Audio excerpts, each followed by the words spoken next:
Hello बच्चों, आज के वीडियो में हम लोग जीव विज्ञान की कुछ शाखाएं हैं उनके बारे में जानते हैं कि आखिर में जीव विज्ञान की उन शाखाओं के अंतर्गत हम किन का अध्ययन करते हैं। तो इसी से रिलेटेड आज का वीडियो है।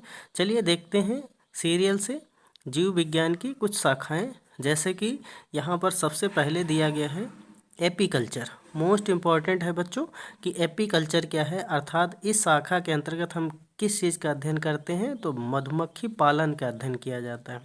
तो बच्चों अगर आपसे कहा जाए कि एपीकल्चर के अंतर्गत किस चीज़ का अध्ययन किया जाता है, तो मधुमक्खी पालन का अध्ययन किया जाता है।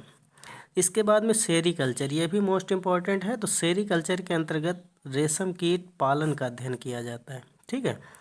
इसके बाद में पिसीकल्चर है, ये भी इम्पॉर्टेंट है। तो पिसीकल्चर में मत्स्य पालन मतलब मछली पालन का अध्ययन किया जाता है। ठीक है। अब इसके बाद में हम लोग बात करते हैं माइकोलॉजी। माइकोलॉजी के अंतर्गत बच्चों कवकों का अध्ययन किया जाता है। ठीक है।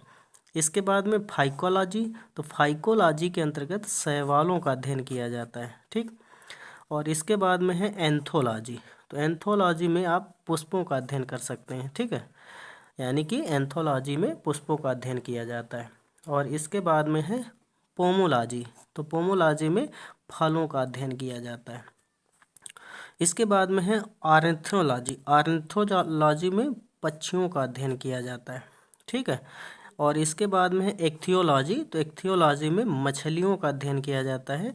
यानी कि आपसे कहा जाए इक्थियोलॉजी में किसका अध्ययन किया जाता है, तो आपको बताना है मछलियों का अध्ययन किया जाता है। इसके बाद में है एंटोमोलॉजी। तो एंटोमोलॉजी के अंतर्गत कीटों का अध्ययन किया जाता है। ठीक है। और फिर 11 नंबर पर है डेंड्रोलॉजी। तो डेंड्रोलॉजी में आप वृक्षों एवं झाड़ियों का अध्ययन कर सकते हैं। ठीक है। यानी कि डेंड्रोलॉजी के अंतर्गत वृक्षों एवं झाड़ियों का अध्ययन कर सकते हैं। ठीक है। 12 नंबर पर है आपका ऑफियोलॉजी। तो ऑफियोलॉजी में आप सर्पों का अध्ययन कर सकते हैं। ठीक है। और 13 नंबर पर है सारोलॉजी। तो सारोलॉजी में आप छिपकलियों का अध्ययन कर सकते हैं कि मतलब छिपकली जो होती हैं या छिपकलियां जो होती हैं उनका डिटेल आप सारोलॉजी के अंतर्गत पढ़ सकते हैं।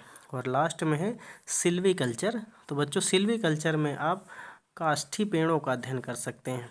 ठीक है।